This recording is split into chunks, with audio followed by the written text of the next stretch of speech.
brighten it. The Hello Kitty Smile restaurant features a 36-foot tall statue of the famed Japanese cartoon character's head on its roof. In the entrance, Hello Kitty and her boyfriend, Dear Daniel, welcomes visitors. They're riding in a Hello Kitty themed car. The two-story venue contains 4 restaurants, cafes, a shop, a gallery, and a theater. Look almost anywhere and you'll see the cute little white cat that's been delighting fans young and old since 1974. The Hello Kitty brand has turned into a multi-billion-dollar industry, and in Japan especially, there seems to be no age limit on the mouthless cats. I never got into Hello Kitty, have you? Goodbye, No. Kitty. We're out of time. We'll see you back here again tomorrow. News 3 at 5 starts right now. Right now at 5, an investigation underway in Columbia County after 2 people were killed in a crash. We'll have live coverage from Portage. We're learning more details about the woman arrested in connection with a fatal fire in Montello. From the Channel3000.com Alert Center, this is News 3 Now at 5. And thanks for staying with News 3 Now. The State Department of Justice is investigating a deadly crash as an officer-involved incident. The crash this morning left 2 people dead. Our Rose Schmidt joins us live from Columbia County to explain what we know. Rose? Yes, well, the scene on I-39 is clear now, but witnesses tell me it looked very different this morning. They describe a chaotic scene where the interstate was blocked off and there were a lot of police cars. Officers say they were trying to locate a car they believe was involved in a kidnapping attempt in Marathon County. Before 8 a.m., the suspect's car crashed into the back of a semi-trailer as the vehicle was traveling southbound on I-39 near Wisconsin Highway 33. The driver and passenger were both pronounced dead at the scene. A spokesperson for the Department of Justice tells me the agency will not be releasing any more details at this time. Their investigators will continue collecting evidence, and then they will hand this case off to the DA. Back to you. All right, Rose Schmidt near Portage tonight. Rose, thank you. A Stoughton man is now facing his 4th charge of driving while impaired after an incident in Madison on Friday afternoon. Madison police say a concerned citizen noticed an unconscious driver stopped in traffic at the intersection of Junction and Old Sauk Roads on the west side. The witness said the driver's foot was pressed down on the accelerator and the brake, causing a loud revving noise. The witness said they opened the driver's door, pulled his foot off the accelerator, also turned off the car, removed the keys. Officers arrived and arrested 30-year-old William Skinner for his 4th offense, driving while impaired. Investigators say the woman accused of starting a fatal house fire in Montello last weekend admitted that she did it intentionally to kill her ex-boyfriend. 42-year-old Frances Rickman is being charged with killing 43-year-old Daniel Gilmartin. Our Amanda Quintana now in Montello with the latest. Amanda? Yes, well, Frances Rickman is facing first-degree intentional homicide and 2 arson charges. The first one for burning a couch in Gilmartin's garage, and the second for burning his home with him inside. Firefighters found Gilmartin's body after putting out that fire on Saturday. Now, friends and neighbors of Gilmartin tell me the 2 had an on and off relationship. Court records show he tried to evict her from the house late last year. The claim was dismissed when she agreed to move out by the end of January. He told friends at Tam Bears, a bar down the street where he was a regular, that he broke up with Rickman and cut off all contact right before that fire. When he had changed the number, changed the locks, blocked her on everything, the next day she found that out, and that night that it happened, she showed up like she knew nothing was wrong. Rickman told investigators that she intended to cause the fire to kill herself and Gilmartin, but she changed her mind and then left. She didn't call for help, and instead she went to the dollar store. An autopsy determined he was still alive during that fire. Now, she appeared from jail via video today in court. It was supposed to be a bond hearing, but her attorney decided to push it back until tomorrow so she can appear in person and the judge can also appear in person. At 6 o'clock, you'll hear a little more about who Gilmartin was and why this small town will miss him so much. Amanda Quintana live in Montello. Amanda, thank you. Officials attribute a more than 50% jump since 2014 in calls for police help at Madison libraries to badly behaving youth and the opioid epidemic. The Wisconsin State Journal requested data on police calls to Madison libraries from 2014 through 2018 following a fight involving police and middle school age children at the Lakeview Branch Library last month. The data shows the Goodman South Madison branch saw 524 calls in those 5 years, which is the most out of any of the neighborhood libraries. The Goodman South supervisor says the library often calls police to respond to adults who may be homeless or intoxicated. Well, let's get a look at your first alert weather. Chief Meteorologist Gary Canalti joining us from the weather patio. Gary? A little gloomy out here, a little on the cool side, but that's better than cold and snowy like we had on Saturday. In fact, we have some off and on rain chances in the forecast because there are plenty of clouds around. That's also keeping temperatures down. There's been a little clearing out to the west across parts of Iowa and southern Minnesota. Those clouds will fill back in, and we probably could see some areas of fog overnight. On Doppler track, though, the rain from this morning has moved off to the east. Now we're just looking at cloudy and dreary conditions, along with the possibility for some areas of fog. Low temperatures this morning started out around the 40-degree mark. Temperatures haven't risen very much. So far, we've made 49 in Madison. Temperatures out to the west have been a little warmer in the low to mid 50s. East of Madison, they've stayed in the 40s all day. And current temperatures are right around those high temperatures for the day, right around the 50-degree mark here in Madison. By tomorrow morning, temperatures will drop back to around the 40-degree mark. There'll be some areas of fog overnight.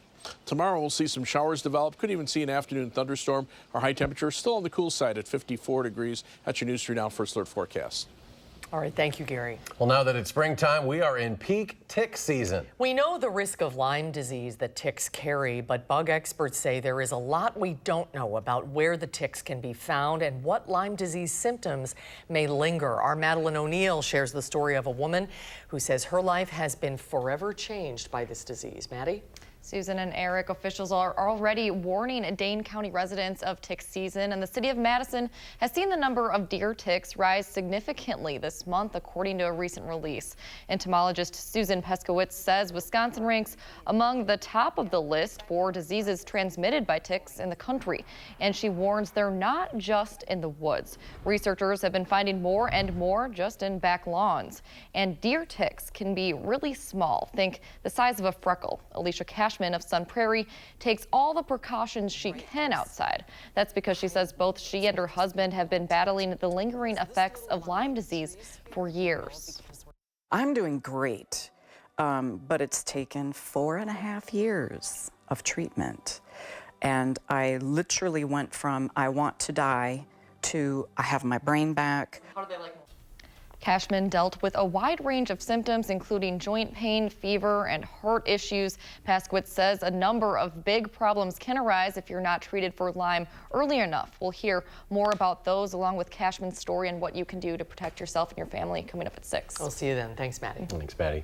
The Centers for Disease Control and Prevention now reporting 704 cases of measles in 22 states. That's more cases in a single year than the U.S. has seen in the past 25 years. And of course, it's only the end of April. 71% of those infected with the extremely contagious disease were not vaccinated. Most of the cases are from 3 outbreaks, one in the state of Washington, which is likely over now, and then 2 large outbreaks still ongoing in New York. The outbreaks in New York are being fueled by myths and misinformation that is leading people to not get vaccinated. Under-vaccination in these communities is clearly what's driving these outbreaks. Receiving 2 doses of the MMR vaccine is 97% effective in preventing the measles. The CDC says it is the best way to stop measles from gaining a foothold in the United States again. More than a month ago, students in the Madison School District started a campaign for the district to use 100% renewable energy by 2040. Tonight, newly elected school board member Ananda Murilli will read the renewable energy resolution at the first meeting of the new board. We have this sharp vision as we move along. A vision for renewable energy that began with student advocacy. I'm really proud of our young students to listen to their advocacy and respond to their advocacy. I think, as adults, we needed to make sure that we're always in tune to what they're asking and what their needs are. 2 months ago, MMSD students began circulating a petition that calls for the board to implement a plan to increase renewable energy use. Tonight, school board member Ananda Murilli will read a resolution that lays out the framework for the district to work toward 100% renewable energy by 2040. Is the signal to our long-term facilities plan that we are, continue to develop and implementing. Achieving the renewable energy goal is mostly dependent on making changes to school facilities, changes that could be brought to referendum in 2020, and finding new energy sources. Murilli says the goal can also be an educational opportunity for students to learn about climate change. There is an energy efficient component to that, but it is also an educational opportunity for us. And that's what's making me most excited about. For parent Heather Driscoll, the issue of climate change is important because of the impacts it will have on future generations. It's an issue that's extremely important to me. When in 2050, my kids are going to be about my age, and I don't want to see them living on a planet that is 2 degrees or 4 degrees warmer than what it is now. Murilli says money saved from renewable and reduced energy use could be invested in student learning, and that's one of the reasons Driscoll supports the resolution. We need to take action right now and take it into our own hands and make the changes that we want to see. The resolution is not an action item on tonight's agenda and will not be voted on. However, school officials say MMSD's facilities plan will incorporate the district's renewable energy goal. In more local news, Forward Madison FC is adding another member to its herd. The team announced an 11-week-old dairy calf as the team's mascot today. The calf doesn't have a name yet, and fans will get to help with that. You can submit names for the new member on the team's website, forwardmadisonfc.com. When not at games, the calf will live year-round at Haven's Petting Farm in Blue Mounds, Wisconsin. All right, there is more to come on News 3 now. At 5, one woman is dead after a shooting at a synagogue in California. What we know about the suspect. Parents involved in the college admissions scandal have pleaded not guilty today. We'll have the very latest. And the numbers from Wall Street to start the week. The Dow up 11, the Nasdaq gains 15.5, the S&P 500 ticks up 3, and we'll be right back.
A gunman who killed one person and wounded 3 others inside a Southern California synagogue Saturday night has now been charged with murder and 3 counts of attempted murder. The Chabad of Poway congregation was marking the final day of Passover when police say 19-year-old John Ernest burst into the synagogue and opened fire with an assault-style rifle. About 100 people were inside. Oscar Stewart says Ernest opened fire from the back of the room and ran toward him shouting, and that's when Ernest turned around and ran. They say I saved lives. I don't know if I saved any lives. I just did what I did. Authorities say Ernest ended up calling 911 and telling officers where he was about a mile from the synagogue. The FBI is joining the investigation. Police searched the home that Ernest shares with his parents. They're also reviewing an anti-Semitic manifesto that appears to be written by the teen, in which he said he was inspired by last month's mass shooting at a New Zealand mosque. More than a dozen parents were arraigned in a Boston federal courtroom today on new charges in the nationwide college admissions scheme. Attorneys entered not guilty pleas on behalf of their clients. 19 defendants, including actress Lori Loughlin and her fashion designer husband Massimo Giannulli, are facing additional charges of conspiracy to commit fraud and money laundering. Federal prosecutors claim the high-profile couple paid $500,000 to get their 2 daughters into USC. The criminal complaints against them detail evidence, including emails and recorded phone calls. If they have real physical evidence against Lori Loughlin, she and her husband are going to be in for a quick guilty verdict and a big punishment.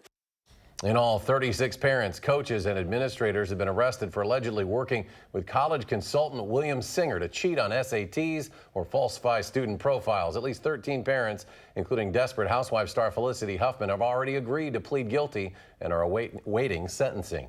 Deputy Attorney General Rod Rosenstein has submitted a letter of resignation to President Trump. It is effective May 11th. His departure ends a nearly 2-year run defined by his appointment of a special counsel to investigate connections between the Trump campaign and Russia. The departure had been expected since the confirmation of William Barr as Attorney General. Rosenstein, who appointed Robert Mueller, in 2017 following the recusal of Attorney General Jeff Sessions, had overseen his team's work for much of the last 2 years and defended the investigation. Attorney General William Barr is scheduled to testify before the Senate this week over his role in the release of special counsel Robert Mueller's report, but his appearance before the House on Thursday remains up in the air.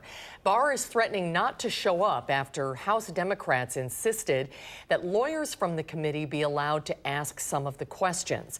The White House is pushing back against threats from congressional Democrats to subpoena Barr if he doesn't testify before the House Judiciary Committee later this week. Frankly, they're just acting really childish. It's almost embarrassing to the House Democrats, the way that they're behaving. The best person we can hear from is Attorney General Barr to find out why, one, his summary or Cliff Notes version was so different from the facts, and 2, why won't he just release the unredacted report? The Treasury Department has also refused a congressional request to turn over the president's tax returns. Well, let's get a look at your first alert weather now. Chief Meteorologist Gary Canalti has your forecast. Gary, we're hoping for better things than what we saw over the weekend. Well, we couldn't get much worse, that's for sure. But the snow is gone. Skies are still cloudy. We had some rain last night and this morning, but it is in the form of rain, not snow. And while clouds linger through much of the state, there's actually a little clearing out to the west, but this area will probably fill in with clouds pretty quickly tonight as fog develops overnight. And then the next weather system already to the north and west starting to spread clouds back in. So we'll see more clouds and some shower and thunderstorm chances. Things are pretty quiet right now. The rain from this morning has moved off to the east into Michigan and Indiana and is heading away. A little bit of snow up north of Lake Superior. But we will see some thunderstorms over the next couple of days. The Storm Prediction Center severe weather outlook for tomorrow actually has a marginal risk of severe thunderstorms about as far north as I-80 in the southern portion of the Chicago area. And on Wednesday, same thing, a marginal risk of severe thunderstorms about to the southern edge of the Chicago area. The nice thing about being underneath the clouds and having cooler than normal temperatures is it limits the severe weather threat, at least around here. Rainfall, though, that's another story. We'll probably be looking at generally around an inch of rain. This is actually through early Friday morning because we'll see rain chances not only for tomorrow but for Wednesday and Thursday as well. So over that time period, probably about an inch of rain, but there could be some localized amounts of 1.5 inches to 2 inches, especially in areas that get a couple more thunderstorms than surrounding areas. So that's something to keep in mind. The rivers, some of them are close to flood stage. They may go back above flood stage with the additional runoff. But temperatures remain on the cool side thanks to the cloud cover. Mainly 40s and 50s across Wisconsin, Rhinelander right now only at 39 degrees, whereas to the west where there is some sunshine, temperatures have made it into the 60s over parts of Iowa. Live view from the Queen Bee Radio Skycam in Platte. It looks like a little patch of clouds trying to break up there. The WISC Skycam showing no snow on the ground. That's a good, that looks a lot different than it did Saturday at this time. The Edgewater Skycam downtown Madison also showing cloudy skies. As we check out our almanac for today, the low temperature this morning, 40 degrees. That's about where we should be, but our high of 49 is well below normal thanks to the cloud cover. And right now we're at that high for the day of 49. Winds are out of the west at 5 miles per hour and the humidity at 83%. The weather pattern getting a little more active. A couple of storm systems in the Pacific Ocean, one in the central Pacific Ocean, another batch of moisture east of the Hawaiian Islands, and a big storm system in the Gulf of Alaska, but another strong storm system in the western part of the country, and then, of course, our weather system moving through here. So the weather systems are a little bit stronger. Of course, we're getting into spring. There's bigger temperature contrast, and that's usually when we do see the stronger storm systems. But these are mainly rain producers other than out in the Rockies, some snow there. So here in the Midwest, other than a little bit of light snow up toward Lake Superior, we're seeing chilly conditions, but at least we're seeing rain. The bulk of the rain with the area of low pressure off to the east. To the west, a little area of high pressure in Montana will move eastward, and the next weather system out to the west will already start spreading rain in here by sometime tomorrow morning. Temperatures right now, 30s in the northern part of the Midwest, 40s, 50s, a few 60s where there's some sunshine. The 70s are pretty much down toward the Ohio River and away from our area. But you can see the clouds lingering for tonight. Tomorrow, we'll see the shower chances come back. By tomorrow afternoon, probably even see a couple of thunderstorms as well.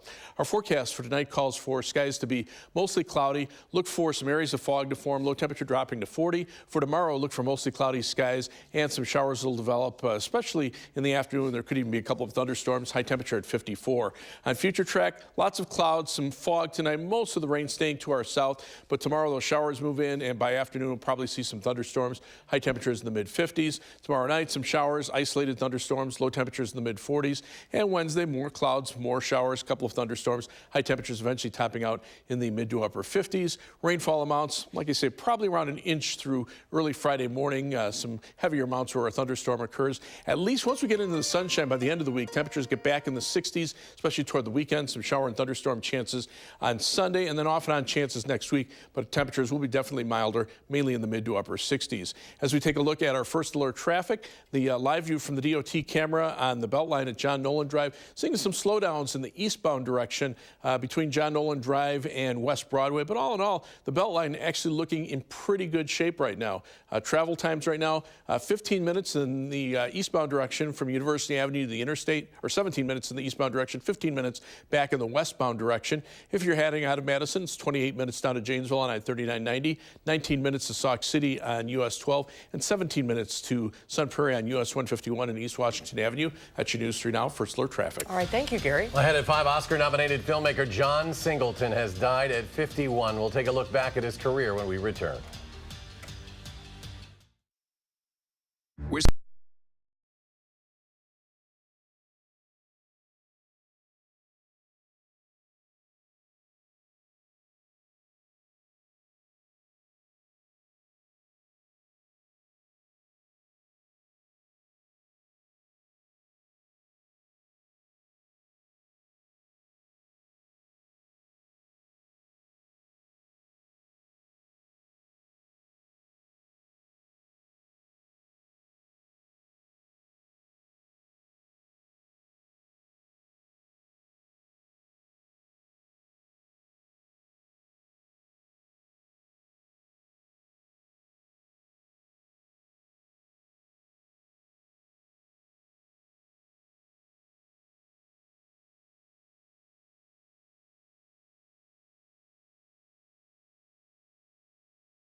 Academy Award-nominated director John Singleton has passed away at the age of 51 after suffering a stroke. His 1991 inner-city drama Boys in the Hood is considered a classic that influenced future generations of filmmakers, especially African-American filmmakers. Chris Martinez looks back at his career. We got a problem here? John Singleton's debut film, Boys in the Hood, broke barriers. Can we have one night where there ain't no fight, nobody gets shot? The 1991 drama, which he said he based mostly on his own experiences growing up in South Los Angeles, earned 3 Academy Award nominations, including one for Best Director. That made him the first African-American and at age 24, the youngest person ever nominated in that category. There was nobody that was going to just give me a screenplay that I was going to have passion for. I had to sit down and I had to learn how a film was constructed and write them myself. For his follow-up film, Singleton cast Janet Jackson and Tupac Shakur in Poetic Justice, again exploring social issues such as race and gender. Other films included a remake of Shaft, starring Samuel L. Jackson. Singleton used his stature to champion for diversity and open doors for other African Americans in the business. Whenever I'm doing a picture, I try to have people, get them in the union, get them their first jobs, get them an entry-level position. What your mama tells you, what the streets teach you. Singleton also found success in television. He created the crime drama Snowfall, which was renewed for a 3rd season. Chris Martinez, CBS News, Los Angeles.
Here's a look at some of the stories we are working on tonight.